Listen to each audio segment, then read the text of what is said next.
मैंने 2 निकाल के खाए भी हैं, ठीक है। तो ये सदर से मिल जाते हैं, सब सदर वेजिटेबल की शॉप से भी मिल जाते हैं, रेडियो से भी मिल जाते हैं। पहले ये 50 रुपये के 12 थे, अब ये 100 रुपये के 12 हैं, ठीक है। मैंने 2 लिए हैं, मैंने बोला क्यों ना टेस्ट किए जाएँ भाई।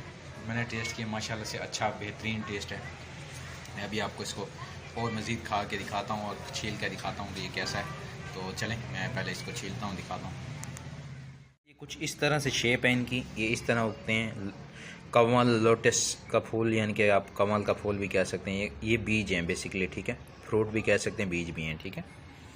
तो इसको ड्राई करके इसका जो है बाद में केकों में इस्तेमाल किया जाता है।